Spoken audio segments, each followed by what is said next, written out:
La suave brisa del Caribe aún persistía en la memoria de Arthur mientras estacionaba su modesto sedán en la entrada familiar. 2 semanas de sol, arena y total desapego habían hecho maravillas en su espíritu.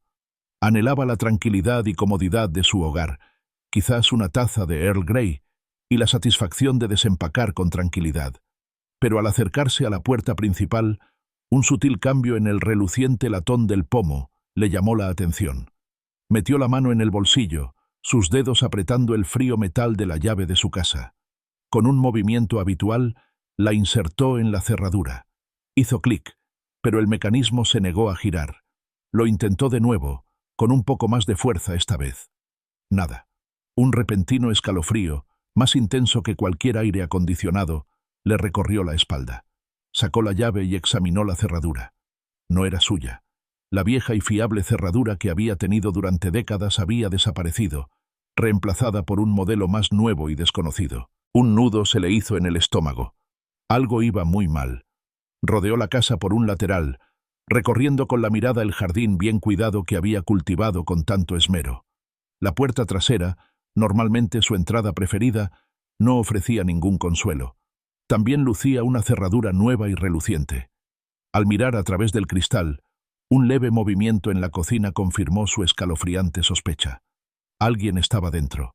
Su casa. Alguien había echado raíces. Respirando hondo, Arthur recuperó su teléfono. Sus años como fiscal le habían inculcado una actitud serena y metódica ante las crisis. Necesitaba pruebas. Activó la grabadora y llamó a su hija, Eleanor. El teléfono estaba en altavoz. Su timbre resonaba débilmente en la tarde silenciosa. Esperó, con el corazón latiendo a un ritmo constante y regular contra sus costillas. ¿Hola? La voz de Eleanor, normalmente cálida, sonó cortante, casi defensiva. Eleanor, dijo Arthur, con voz firme, sin el temblor de la traición que sentía. Estoy en casa, y mis llaves no funcionan. ¿Has cambiado las cerraduras, quizás? Un momento de silencio se prolongó, cargado de culpa no expresada. Entonces, su voz se endureció, perdiendo toda pretensión de inocencia. Esos candados ya no son tuyos, papá. Esta es nuestra casa ahora. Las palabras lo golpearon como un puñetazo, pero mantuvo el rostro impasible. Entonces, otra voz, áspera y agresiva, interrumpió el lugar. Era Mark, el esposo de Eleanor. Así es, viejo. Tenemos un poder notarial válido, firmado y sellado. Estás fuera. Vendemos esta casa para saldar nuestras deudas, las 340.000.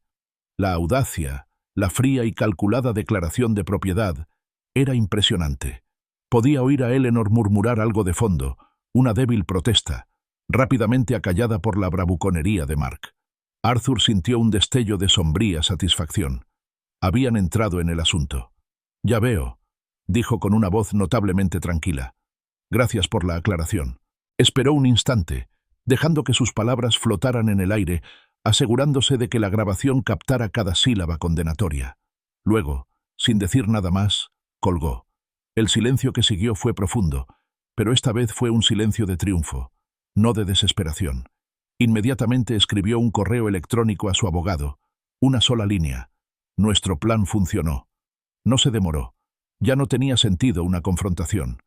La trampa había saltado. El anzuelo había mordido.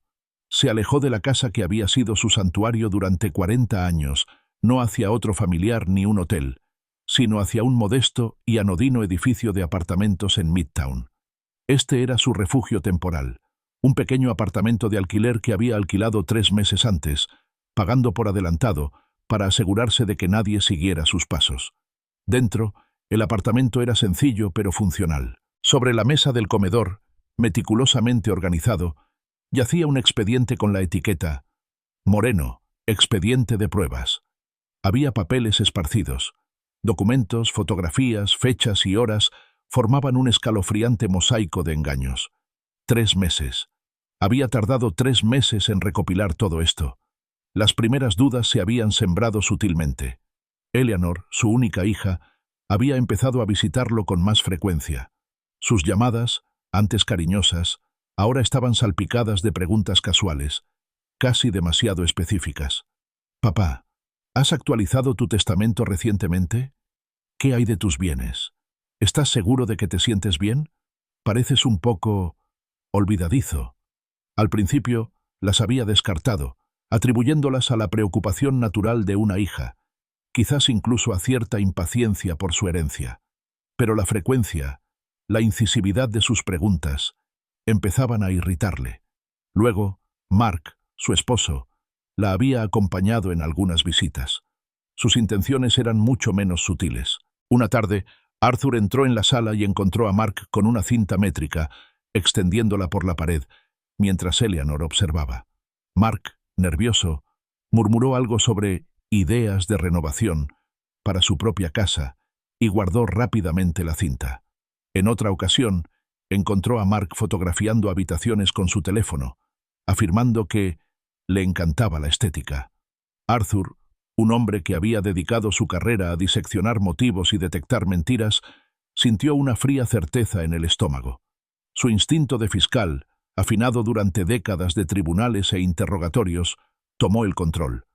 Empezó a observar, a escuchar, a catalogar cada acción sospechosa. No dijo nada. Su apariencia tranquila era la máscara perfecta para ocultar lo que le pasaba por dentro. Sabía que necesitaba pruebas irrefutables. Necesitaba que se incriminaran. Así que les tendió la trampa. Era simple, casi ingenua en su ejecución, diseñada para apelar a su evidente codicia. Un martes por la mañana, 3 semanas antes de sus vacaciones, dejó deliberadamente un poder notarial en blanco y la escritura original de su casa sobre la mesa de la cocina. Se aseguró de que estuvieran en un lugar visible, casi invitando a ser descubiertos. Luego anunció que saldría a hacer un recado, dejando a Eleanor y Mark solos en la casa. Se aseguró de dejar la luz de la cocina encendida, con los documentos claramente visibles. Salió de la habitación, pero no sin un observador silencioso. Disimulada como un inofensivo volumen encuadernado en cuero en la estantería que daba a la cocina, una discreta cámara de seguridad cobró vida. Durante 12 minutos agonizantes, grabó. Captó la mirada penetrante de Mark, su aproximación vacilante a la mesa, el movimiento lento y deliberado al recoger los documentos. Captó el flash de la cámara de su teléfono mientras los fotografiaba, por delante y por detrás. Y captó a Eleanor, de pie en silencio junto a la puerta, con la mirada fija en su marido, su rostro sin sorpresa, cómplice silenciosa del acto. La grabación, cifrada y respaldada en un servidor seguro en la nube, era la pieza clave, era la prueba que necesitaba, la prueba que confirmaba la profunda traición de su hija y la descarada avaricia de su marido. El metálico aroma de la traición aún estaba fresco, pero Arthur ya había pasado 3 semanas, repasando la reunión crucial que puso en marcha su elaborado plan. La oficina de Sarah Lim era minimalista, reflejo de una mente capaz de desentrañar el desorden. Las paredes de cristal daban a la bulliciosa ciudad, pero su concentración era inquebrantable, su mirada penetrante por encima de sus gafas de lectura. La había elegido precisamente por su reputación, una litigante tenaz, conocida por su rigor ético y su negativa a edulcorar las verdades desagradables. «Señor Moreno», había empezado con voz nítida, «mi asistente mencionó que su caso es inusual. Por favor, explique más». Arthur se había inclinado hacia adelante con las manos entrelazadas sobre la mesa de caoba pulida. «Señorita Lim, mi hija y su esposo planean robarme. Mi casa, en concreto, y posiblemente cualquier otra cosa que puedan conseguir. Mi plan es dejar que lo hagan, y luego quiero que los metan en la cárcel por ello». Observó su rostro, esperando sorpresa, quizás incluso una respuesta desestimatoria. En cambio, sus cejas simplemente se arquearon. Un destello de intriga reemplazó su escepticismo inicial. «¿Cárcel, señor Moreno? ¿No solo recuperación de activos?» «Prisión», afirmó Arthur con voz firme. «No se trata solo de dinero. Se trata de una profunda violación de la confianza, una traición calculada. Intentan desposeerme a mí, a su propio padre, a su propio suegro, mediante medios fraudulentos. Quiero que afronten todas las consecuencias de sus actos». Sarah Lim se recostó, juntando los dedos. «Mi principal preocupación, señor Moreno, sería el concepto legal de incitación a cometer un delito. Si los induce activamente a cometer un delito que de otro modo no habrían cometido, nuestro caso se vuelve mucho más complejo. Lo entiendo, señorita Lim, respondió Arthur, basándose en sus décadas de experiencia legal como fiscal. Pero no los estoy induciendo. No les estoy poniendo una pistola en la cabeza ni engañándolos para que tengan intenciones criminales. Su intención, creo, ya existe. Simplemente estoy creando una oportunidad para que actúen según esa intención preexistente y, crucialmente, documentar cada paso que den. Luego explicó la cámara de seguridad, el poder notarial en blanco y la escritura. No los estoy sugiriendo ni obligando. Estoy observando. Estoy proporcionando un escenario para que su avaricia se manifieste y grabaré su actuación. Un lento asentimiento.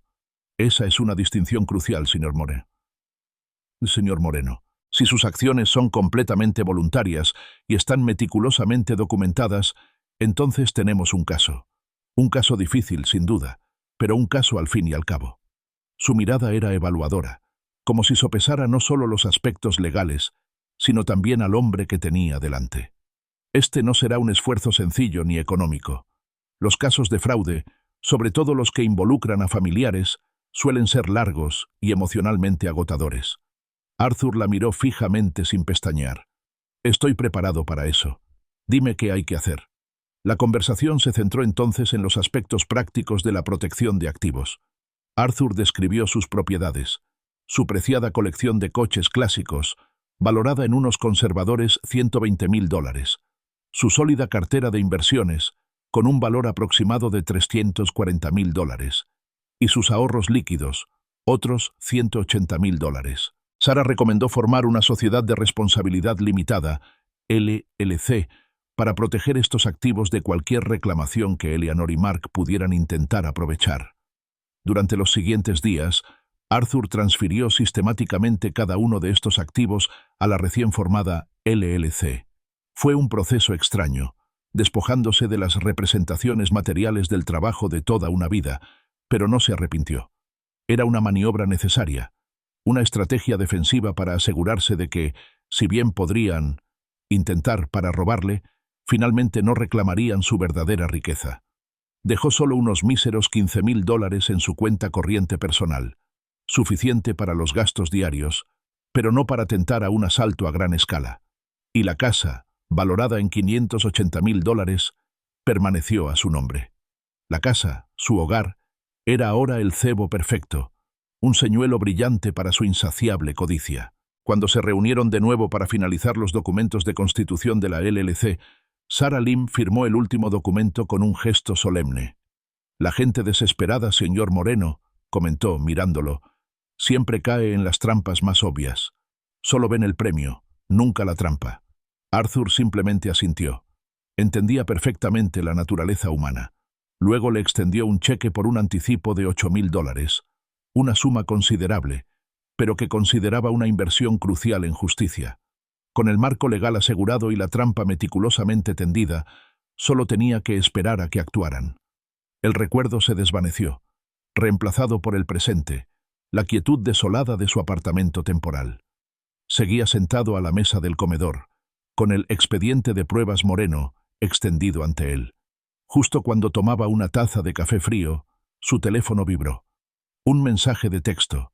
Era de Robert Miller, su vecino, un amable cartero jubilado que solía intercambiar bromas por encima de la valla. El pulgar de Arthur rozó la pantalla, y la imagen que apareció le cortó la respiración. Era una foto de su casa, brillantemente iluminada desde dentro, con cada ventana brillando con una festividad antinatural. Y allí, claramente visibles a través de la ventana de la cocina, estaban Eleanor y Mark. Rían, con las copas en alto, y una botella de champán brillando en la encimera, celebrando, en su casa.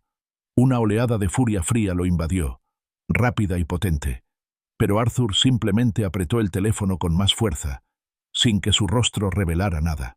Debajo de la imagen, Robert había escrito: «Oí ruido, vi las luces. Parece que están de fiesta en tu ausencia, Arthur. Pensé que querrías saberlo. Estaré pendiente si quieres». Arthur respiró hondo y despacio, un sutil ejercicio de autocontrol. Respondió con un teclado. «Gracias, Robert. Me sería de gran ayuda. Agradezco tu vigilancia». Pulsó «Enviar» manteniendo la compostura incluso mientras la imagen de sus traidores, disfrutando de su santuario robado, le ardía en los ojos. La llamada de Sarah Lim llegó apenas una hora después de que Arthur le enviara a Robert Miller su estoica respuesta. Su voz, normalmente serena, denotaba un matiz de genuina emoción. «Arthur, no te lo vas a creer. Acabo de hablar por teléfono con Brenda White». Arthur hizo una pausa. Un nombre encajaba en su mente metódica. «¿El notario?», preguntó, con una emoción de anticipación. Sabía que el poder notarial tendría que ser notariado para que pareciera legítimo. «Justo la indicada», confirmó Sarah con un tono triunfal. «Llamó a mi oficina, desesperada. Al parecer, hace 2 semanas, Mark la presionó para que certificara un poder notarial para usted, señor Moreno.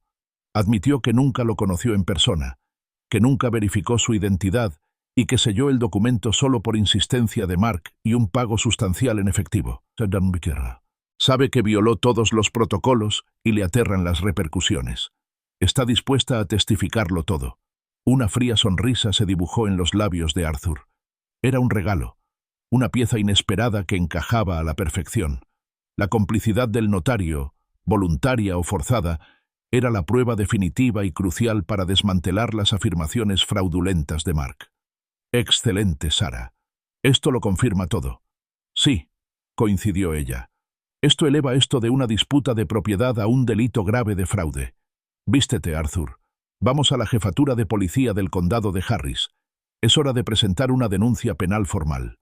En menos de una hora, Arthur y Sarah recorrían los austeros pasillos de la comisaría. El olor a café rancio y desinfectante flotaba en el aire, un aroma familiar de la época en que Arthur perseguía criminales entre estas mismas paredes. Los dirigieron a la oficina del detective David Ríos. David, un hombre de mirada amable pero férrea, levantó la vista de su escritorio al entrar. Su expresión pasó de la indiferencia profesional a la sorpresa, y luego a una sonrisa cálida, aunque un poco desconcertada. «Arthur Moreno, bueno, me iré.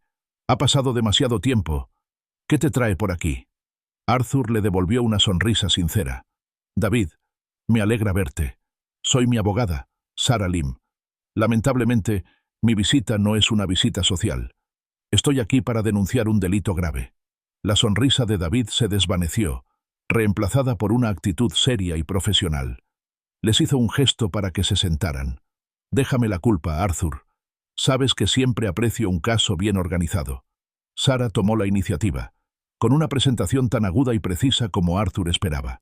Expuso el expediente de pruebas, meticulosamente elaborado, una cronología detallada de los hechos que detallaba las indagaciones sospechosas de Eleanor, las medidas y fotografías intrusivas de Mark, y la fecha en que supuestamente se firmó el poder notarial. A continuación, presentó una copia transcrita de la llamada telefónica de Arthur con Eleanor y Mark, con sus frías confesiones escritas con crudeza. Finalmente, presentó la declaración notarial de Brenda White, en la que se destacaba la admisión de conducta fraudulenta por parte del notario y su disposición a cooperar. David escuchó atentamente, recorriendo los documentos con la mirada, asintiendo de vez en cuando. Cuando Sarah terminó, recogió la transcripción del audio. «¿Grabaste la llamada, Arthur? ¿Fue una grabación con el consentimiento de una de las partes?» «Sí, David», confirmó Arthur. «Según la ley de Texas, siempre que una de las partes de la conversación dé su consentimiento, la grabación es legal. Yo fui quien dio el consentimiento». David asintió. «Bien, totalmente de acuerdo. No hay problema». Buscó su teléfono. «Enviaré este archivo de audio directamente a los forenses para que lo analicen. Verificaremos las voces y nos aseguraremos de que no haya ninguna manipulación». Luego miró a Arthur. «Arthur, también necesito algunas muestras de tu escritura. En concreto, tu firma». Arthur estaba preparado. Metió la mano en su maletín y sacó una carpeta perfectamente organizada. «Ya lo esperaba, David. Aquí tienes 15 muestras de firmas de los últimos 20 años, desde antiguas declaraciones de impuestos hasta extractos bancarios y cheques cancelados. Ilustran la consistencia de mi firma a lo largo del tiempo». Se las entregó. David tomó la carpeta y hojeó los documentos. «Esto es excelente, Arthur. La mayoría de la gente trae un par de garabatos al azar». Hizo una pausa, observando toda la evidencia que tenía ante sí. Este es un caso muy sólido, Arthur. El audio, la confesión del notario y tus muestras para comparar firmas presentan un panorama muy claro. Luego recogió el poder notarial, el supuesto instrumento de despojo de Arthur. Enviaremos esto, junto con sus muestras, al laboratorio forense. Examinarán la tinta, los puntos de presión, la formación de las letras, todo para determinar si esta firma es realmente falsa. Miró a Arthur directamente. ¿Está dispuesto a firmar una declaración formal afirmando que nunca firmó ni autorizó este documento ni la venta de su propiedad? Por supuesto, respondió Arthur con voz firme. El momento que había estado esperando durante meses finalmente había llegado. No se inmutaría. David presentó la declaración y Arthur, con pulso firme, firmó con su nombre completo, afirmando clara e inequívocamente su inocencia y poniendo en marcha la justicia.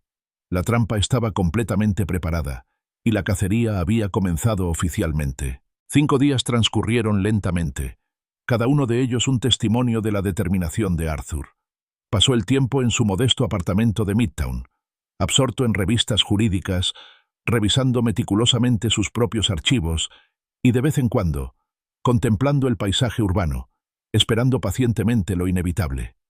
Evitaba todo contacto con su antiguo hogar, ignorando las ocasionales actualizaciones de Robert Miller, consciente de que la justicia, aunque lenta, avanzaba inexorablemente. La llamada del detective Ríos finalmente llegó el 5.º día por la tarde. Arthur, la voz de David era tranquila, pero con una leve satisfacción subyacente. Ya tenemos los resultados forenses del poder notarial. Es una falsificación definitiva, pluma diferente, puntos de presión incorrectos, formación de letras inconsistente. Sin duda, la firma no es tuya. Arthur exhaló silenciosamente. Era exactamente lo que esperaba, pero oírlo confirmado le produjo una fría y dura satisfacción. Excelente, David. ¿Y la grabación? Auténtica confirmada. Tu voz, sus voces. No se detectó manipulación. Todo es fiable, Arthur. Seguimos adelante. David explicó su plan para el interrogatorio. He organizado que Eleanor y Mark vengan mañana por la mañana. Lo hice parecer rutinario, solo unas preguntas sobre tu propiedad, una formalidad.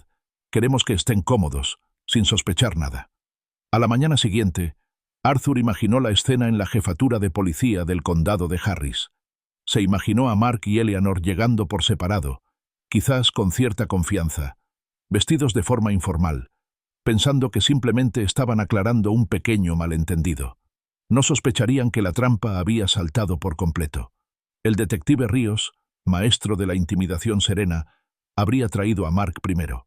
Mark, probablemente aún con la euforia de haber logrado la estafa, se habría acomodado en la sala de interrogatorios, quizás incluso con aires de fanfarronería.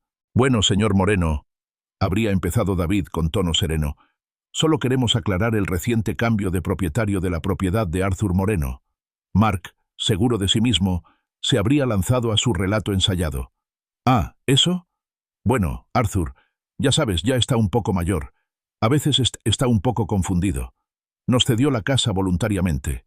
Dijo que estaba perdiendo el control, y era un favor, en realidad. Le quitamos un peso de encima. Habría sacado pecho, la imagen de un yerno preocupado y obediente. Solo le hacíamos un favor, cuidándolo en su vejez. David habría escuchado pacientemente, dejando que Mark cavara su propia tumba más profunda. Luego, con un sutil cambio de postura, habría cogido una pequeña grabadora de la mesa. Ya veo, señor Moreno. ¿Está diciendo que Arthur le dio la casa voluntariamente por confusión y que usted solo lo estaba ayudando? Exactamente, habría afirmado Mark, felizmente inconsciente.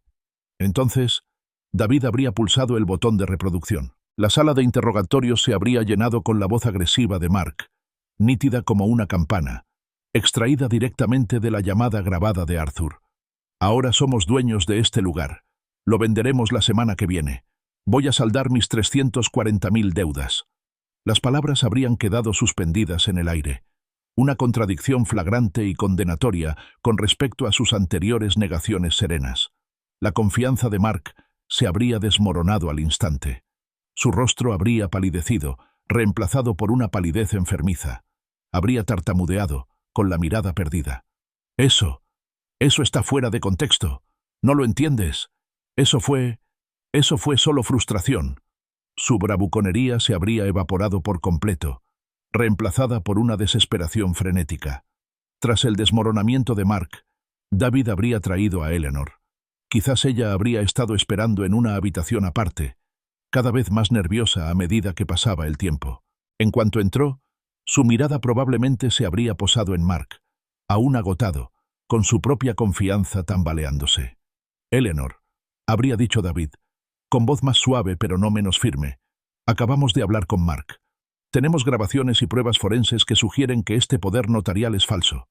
Eleanor, al reaccionar rápidamente, probablemente se habría deshecho en lágrimas, no de remordimiento, sino de ira y autocompasión. «Nos tendió una trampa», habría gritado, alzando la voz. «Mi padre nos tendió una trampa. Esto es una trampa». David, tranquilo y sereno, habría refutado su desesperada acusación. «Señora Moreno, la incitación a la delincuencia se aplica cuando las fuerzas del orden inducen a una persona a cometer un delito que de otro modo no cometería. Su padre es un ciudadano particular. Simplemente documentó sus acciones.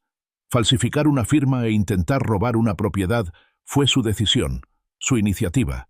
Su padre no la obligó a hacerlo. La verdad, cruda e inflexible, habría golpeado a Eleanor con fuerza.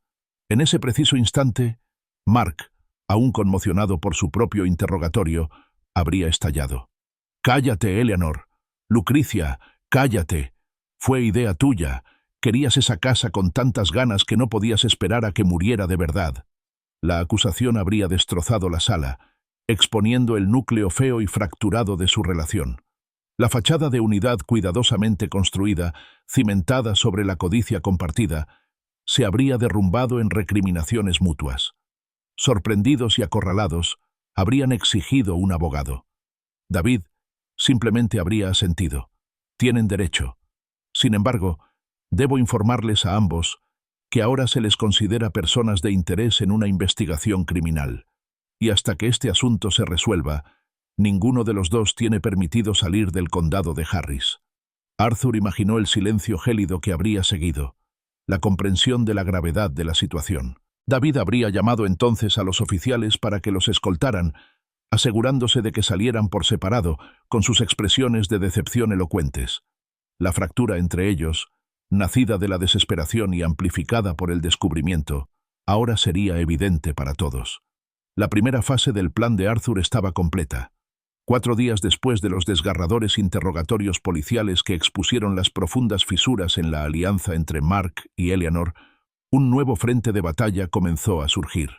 Mark, despojado de su arrogancia y ahora enfrentando cargos criminales serios, permanecía sentado rígidamente en la opulenta oficina de Leonard Hayes, un abogado cuya reputación lo precedía como un litigante implacable para la élite de la ciudad.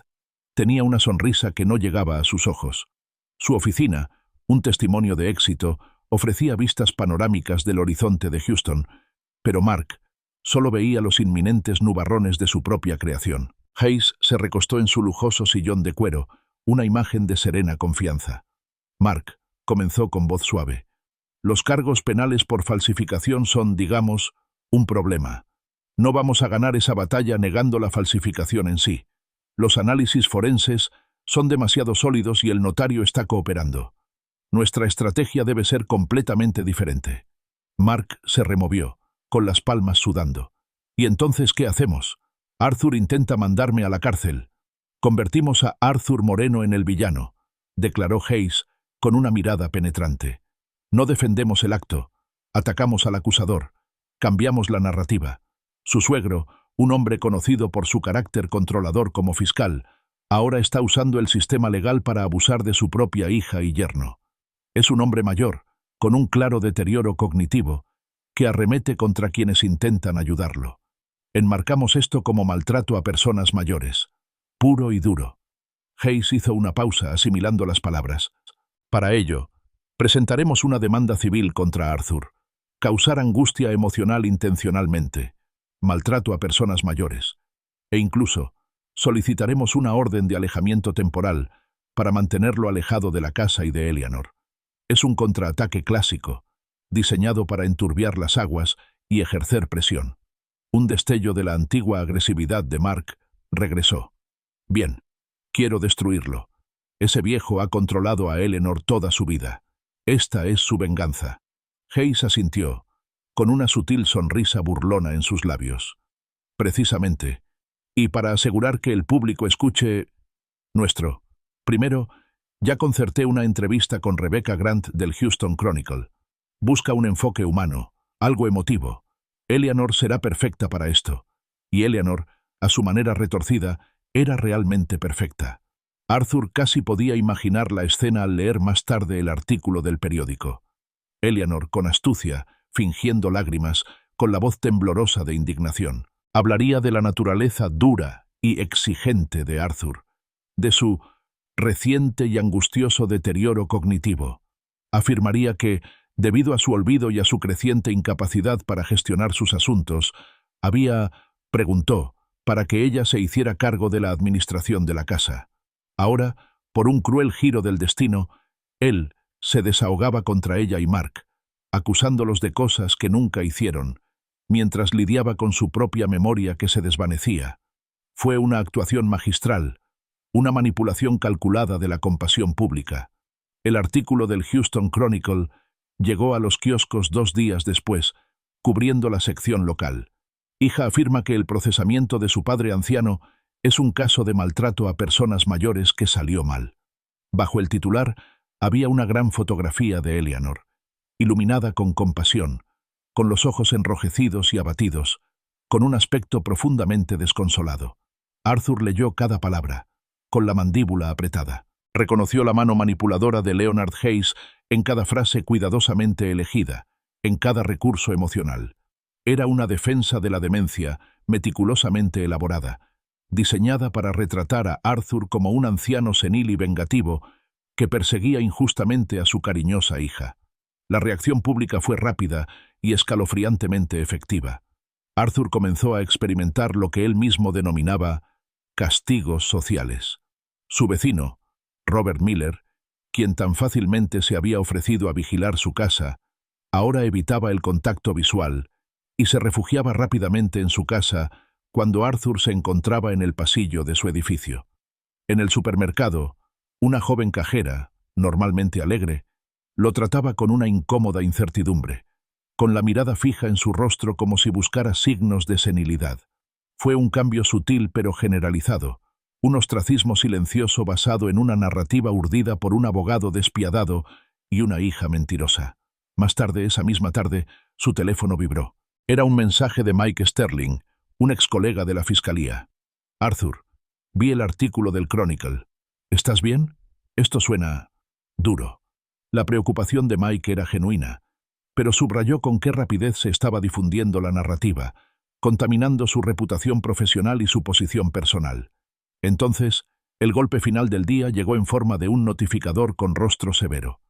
Arthur recibió un grueso documento de 30 páginas, la contrademanda de Hayes. Entre las innumerables acusaciones de angustia emocional y maltrato a personas mayores, contenía una nueva y audaz reclamación. Eleanor solicitaba el reembolso de $30,000 que supuestamente gastó en reparaciones urgentes de la casa, reparaciones que Arthur supuestamente había prometido cubrir debido a su incapacidad. Era una mentira descarada, un intento de sacarle dinero y presentarlo aún más como alguien poco fiable y olvidadizo. Arthur llamó inmediatamente a Sarah. Su voz, al responder, estaba cargada de preocupación. «Arthur, ¿has visto el periódico? ¿Te notificaron?» «Sí, a ambos, Sarah», respondió Arthur con voz tranquila, a pesar de la tormenta que se estaba gestando en su interior. «Esto es exactamente lo que temía», dijo, con evidente preocupación. «Hayes es bueno. Está envenenando el pozo, poniendo a la opinión pública en tu contra. Se está extendiendo la idea de que eres un abusador vengativo, un hombre que abusa del sistema contra su propia hija frágil. Debemos tener cuidado». Arthur se permitió un momento de tranquila reflexión. Luego se irguió, con la determinación de su fiscal endureciéndose. «Que difundan sus mentiras, Sarah. Que publiquen sus artículos y presenten sus denuncias frívolas. A las pruebas forenses no les importan los artículos periodísticos. La verdad prevalecerá». Sabía que esto era solo el comienzo de la batalla pública, pero estaba listo. La preocupación de Sara era palpable, incluso por teléfono. Arthur, esta campaña mediática está echando a perder el dinero. Si esto llega a un jurado, la gente se solidarizará con Eleanor, viéndola como la hija angustiada de un padre vengativo. La percepción pública importa, sobre todo en casos donde la víctima está tan bien representada por un abogado como Hayes. Arthur escuchó pacientemente, reconociendo sus argumentos válidos. Entiendo tu aprensión, Sara. Pero tenemos más pruebas, muchas más, de las que le hemos mostrado al detective Ríos hasta ahora. Hizo una pausa para asimilarlo. Tengo registros financieros de la fase 2 que presentan una imagen muy diferente de sus motivaciones. Terminó la llamada. Luego cogió el teléfono y le envió a Sara un mensaje críptico. Era una foto de una sola página de un documento que había estado guardando, con 2 palabras resaltadas. Pólizas de seguro, en plural. El mensaje que acompañaba era conciso. Deja que Mark y Hayes crean que están ganando por ahora. Su exceso de confianza los arruinará. Pero creo que necesitas ver esto ahora. Menos de una hora después, Sara estaba en su apartamento de Midtown. Su habitual compostura había sido reemplazada por una mezcla de curiosidad y urgencia. «Arthur», preguntó, pasando directamente de su pequeña sala de estar hacia la mesa del comedor, «¿qué tienes exactamente para cambiar esta historia? ¿Y a qué te referías con pólizas de seguro en plural?» Arthur señaló las pilas de papeles meticulosamente ordenadas sobre su mesa. «Siéntate, Sara. Está todo aquí». Luego, colocó una serie de extractos bancarios de la cuenta conjunta de Eleanor y Mark, desde agosto de 2024 hasta enero de 2025. Numerosas transacciones estaban resaltadas en amarillo, cada una de ellas un testimonio claro e innegable de su desesperada situación financiera. Los ojos de Sara recorrieron las páginas, su expresión cambiando de impaciencia a creciente alarma. Empezó a hacer cálculos mentales rápidos. «Dios mío, Arthur», susurró, mirándolo. «Han vaciado casi $89.000 de esta cuenta en solo 6 meses». «Exactamente», confirmó Arthur, con la voz desprovista de emoción, aunque el dolor interno de ver cómo la adicción de su marido destrozaba sistemáticamente la vida de su hija era un latido constante bajo su apariencia tranquila. Le había dado a Eleanor ese dinero a lo largo del tiempo para ayudarla a abrir su peluquería, un regalo para ayudarla a construir su futuro. Pero Mark, como pueden ver, tenía otros planes. Señaló una serie de entradas específicas. Intercambios de criptomonedas en línea, múltiples plataformas de póker en línea de alto riesgo, un patrón de adelantos de efectivo importantes con tasas de interés exorbitantes. Todo está aquí, Sara. Un patrón claro y documentado de adicción al juego. Se inclinó ligeramente hacia adelante con la mirada intensa. No se trata solo del dinero en sí. Se trata de demostrar la profunda adicción de Mark y su creciente desesperación.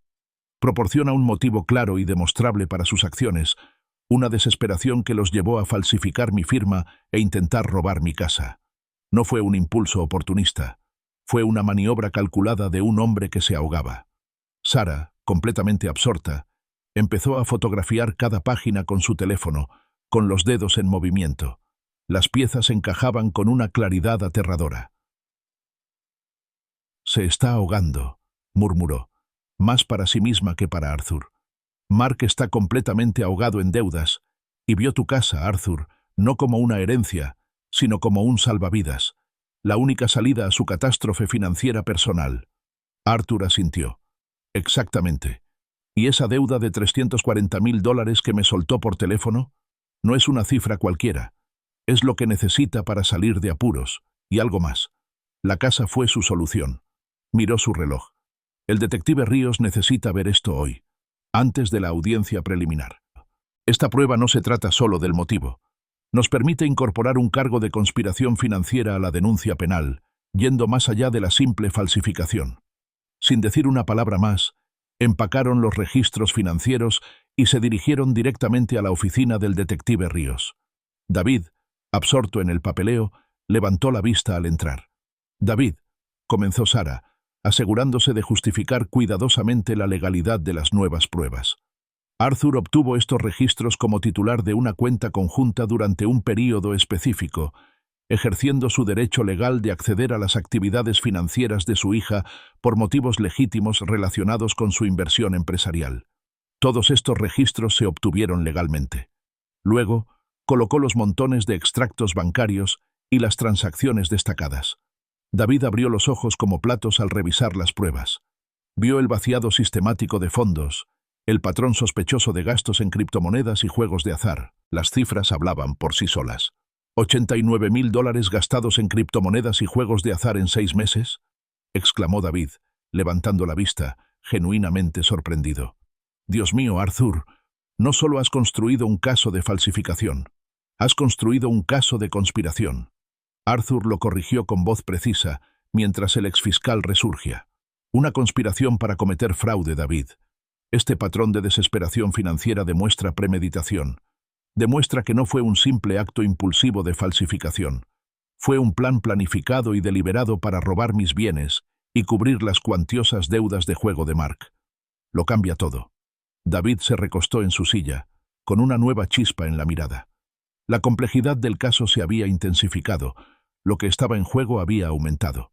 Había pasado de procesar una simple falsificación a descubrir una profunda conspiración financiera. Arthur no solo había tendido una trampa, había planeado meticulosamente el curso de su destrucción. Los 3 días que siguieron a la revelación de Arthur sobre la desesperación financiera de Mark fueron un torbellino de intensa actividad investigativa. El detective Ríos, armado con las nuevas pruebas, contactó a los acreedores de Mark, obtuvo extensos registros bancarios y comenzó a reconstruir la verdadera magnitud de su engaño. El panorama que emergió fue aún más incriminatorio de lo que Arthur había anticipado. La llamada de David llegó tarde la 3ª noche, con voz sombría. Arthur, tenías razón. Las deudas totales de Mark no son de $340.000. Tras revisarlo todo, se acercan a los $470.000. Está completamente sumergido. Hubo una pausa, y luego David bajó la voz, casi asombrado por la audacia. Pero aquí está el truco, Arthur. Unas 5 semanas antes de tus vacaciones, Mark intentó hipotecar tu casa. Presentó documentos al banco afirmando que actuaba en tu nombre. Arthur sintió un escalofrío, la confirmación de una vieja sospecha. ¿Y lo rechazaron? Oh, lo rechazaron rotundamente, afirmó David. El sistema de detección de fraudes del banco marcó la firma como sospechosa. Intentaron contactarte para verificarla, pero no recibieron respuesta. La solicitud fue denegada. Esto significa, Arthur, que la falsificación no fue un acto desesperado e impulsivo después de que te fueras de vacaciones. Fue una estrategia calculada y desastrosa que Mark utilizó tras el fracaso de sus intentos anteriores, más sutiles, de sacarte el dinero. Este detalle consolidó el caso de Arthur. Confirmó la premeditación, convirtiendo la historia de un acto de desesperación en una empresa criminal premeditada. ¿Investigaste si Mark interceptó los intentos del banco de contactarme, David? Ya estoy en ello, respondió David. Si lo hizo, es obstrucción a la justicia y fraude adicional. Lo arrestaremos por eso también. Arthur actualizó de inmediato su meticuloso documento de cronología, añadiendo este detalle crucial. Luego se lo envió por correo electrónico a Sara, con el asunto de una frase única y escalofriante: la soga se aprieta. Más tarde ese mismo día, ocurrió otro suceso inesperado.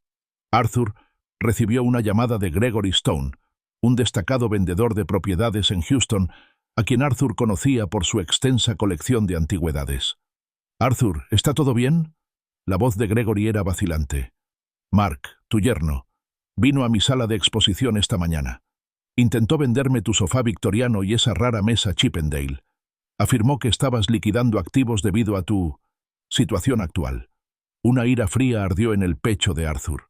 Sus antigüedades, reliquias familiares transmitidas de generación en generación.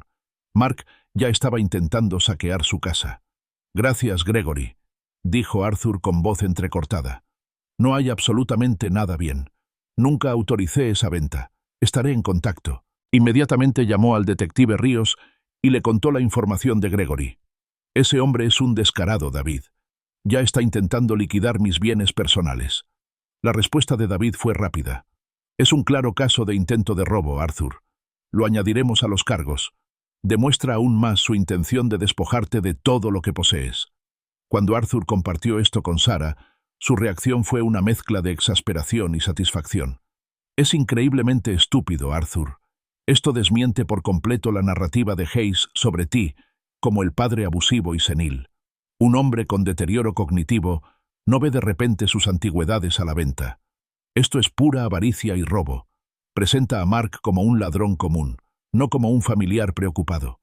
Mientras tanto, en la casa que Arthur ya no consideraba suya, las grietas entre Eleanor y Mark se abrían cada vez más.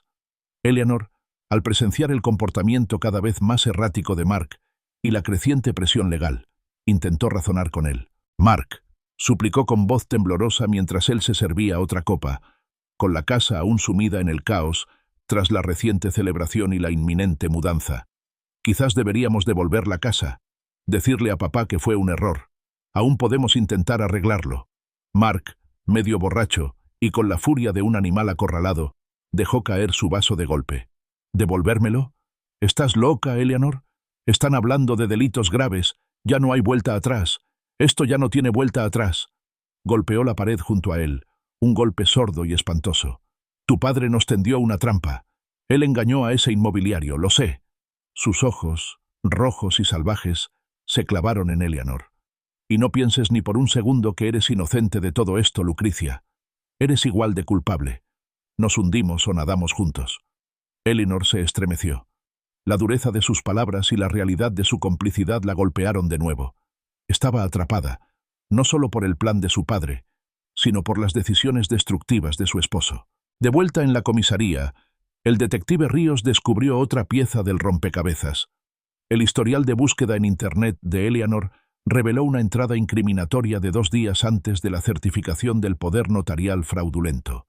Foto de archivo de un anciano en un coche. Era una búsqueda aparentemente inocua, pero al combinarla con el testimonio del notario, resultó devastadora. Brenda White, ahora plenamente cooperante, presentó una declaración jurada detallada. Explicó cómo Eleanor había orquestado toda la notarización fraudulenta. Eleanor le había entregado a Brenda el formulario de poder notarial, que ya llevaba la firma falsificada. Luego, inventó una historia convincente sobre la precaria salud de su padre y su incapacidad para viajar, alegando que se encontraba demasiado mal para ir a la oficina de Brenda. Eleanor incluso presentó una foto impresa de un anciano, supuestamente Arthur, sentado en un coche con aspecto algo desorientado, afirmando: «Está justo afuera, en el coche, pero está demasiado débil para entrar». Brenda, presionada por Mark y manipulada por la actuación entre lágrimas de Eleanor, había cedido, sellando el documento sin ver a Arthur. Por su cooperación y testimonio veraz, a Brenda White le ofrecieron un trato: la suspensión recomendada de su comisión de notaria, en lugar de enfrentar cargos penales. La verdad, minuciosamente descubierta, se volvía innegable. La red de engaños tejida por Mark y Eleanor se deshacía, hilo a hilo, dolorosamente.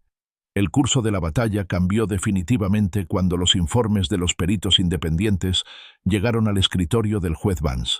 La doctora Evelyn Reed, reconocida neuropsicóloga, tras una evaluación exhaustiva, concluyó su informe con una declaración inequívoca.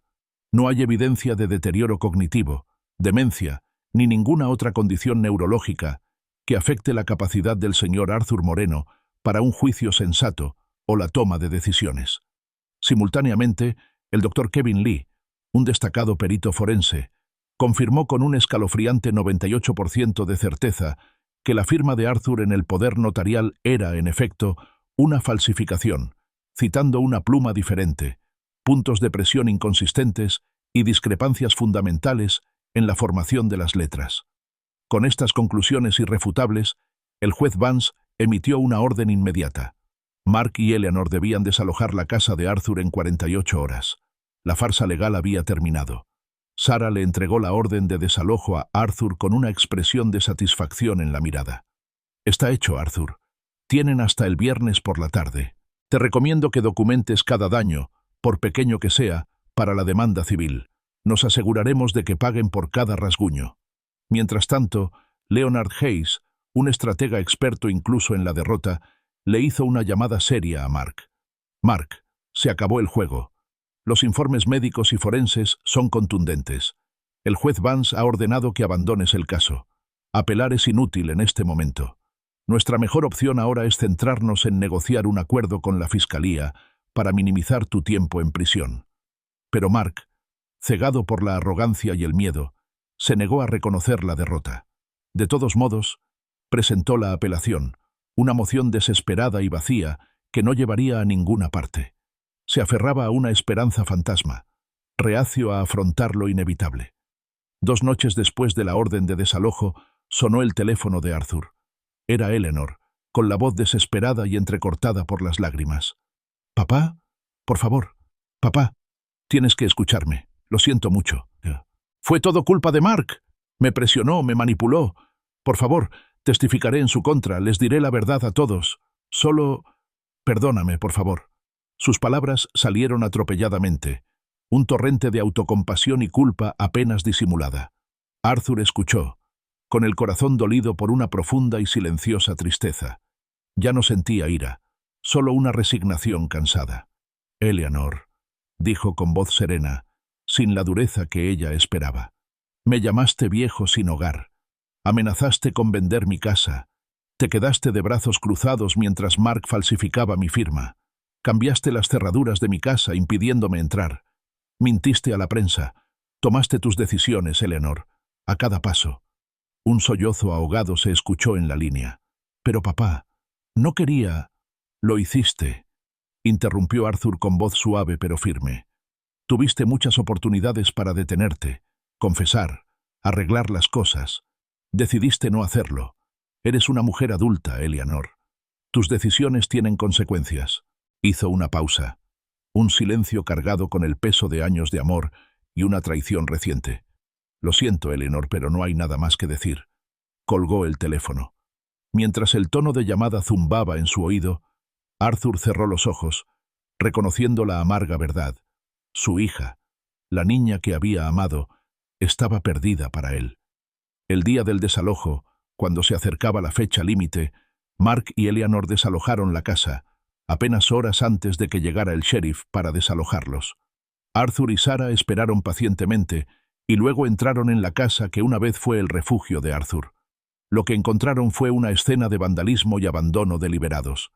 Muebles rotos y arañazos profundos y deliberados estropeaban los pisos de madera pulida. Una ventana rota en la sala dejaba entrar una corriente de aire frío. El baño presentaba señales de daños recientes y extensos causados por el agua. Un grifo se había dejado abierto, quizás intencionalmente. Fue un acto de destrucción mezquina y vengativa. Arthur, manteniendo la compostura, recorrió la casa con meticulosa eficiencia. Documentó todo, tomando docenas de fotografías, grabando videos de las visitas y compilando un inventario escrito detallado de cada daño. Se llamó a contratistas, y sus presupuestos de reparación pronto se acumularon, totalizando $28.400. Sarah, con tristeza, añadió esta cifra a la demanda civil, otro cargo contra Mark y Eleanor.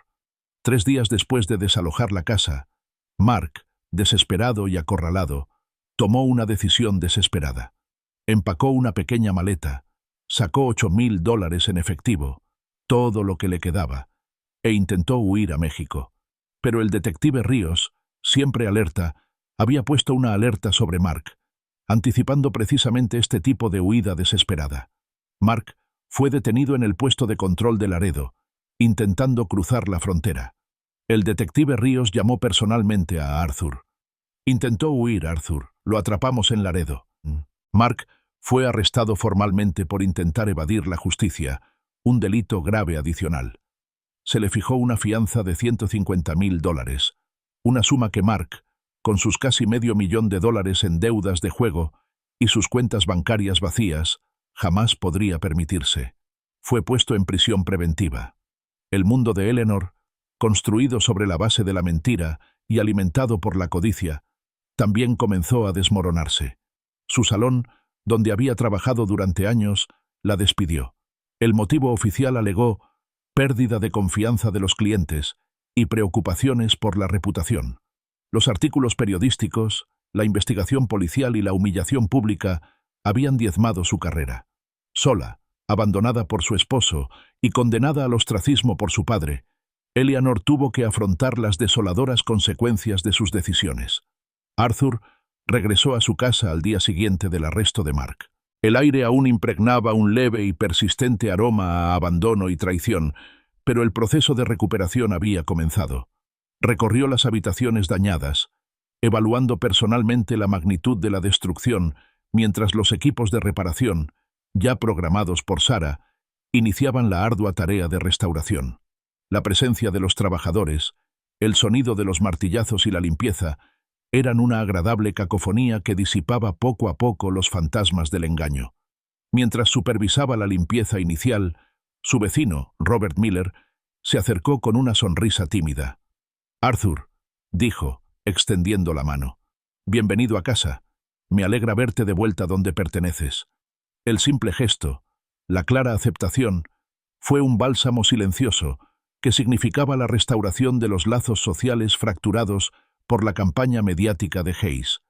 A finales de mayo, el juez Vance fijó la fecha del juicio para Mark, el 16 de junio. La justicia, aunque lenta, giraba con un ímpetu innegable. Unos días antes del juicio, Sarah llamó a Arthur con una importante actualización. «Arthur, la fiscalía quiere que Eleanor testifique contra Mark. A cambio, le ofrecen libertad condicional en lugar de prisión por su complicidad en la falsificación». Arthur lo consideró. No deseaba que Eleanor se pudriera en prisión, pero tampoco permitiría que escapara por completo de la responsabilidad.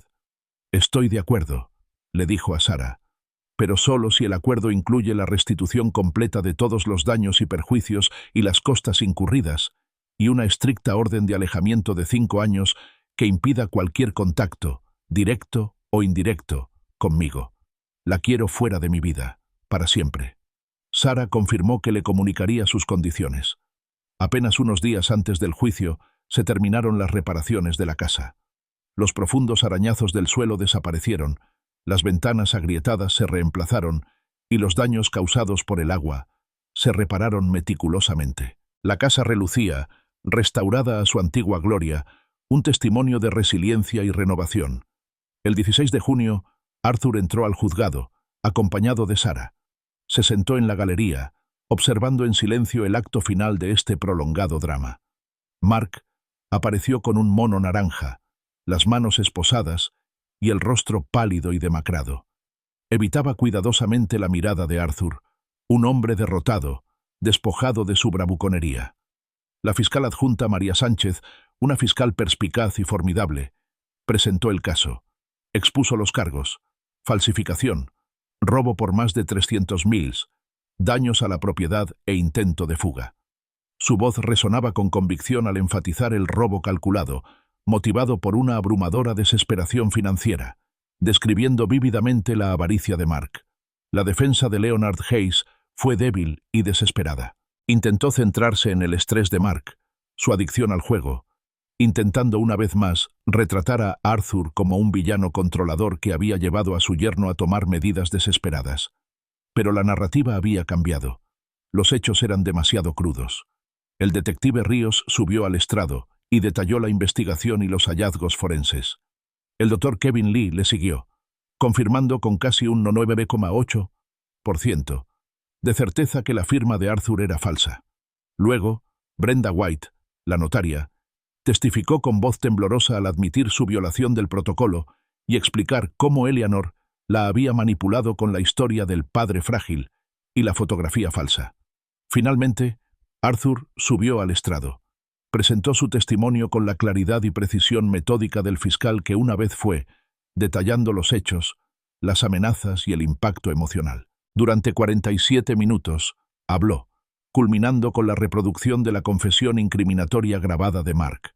Su voz resonó en el silencio de la sala.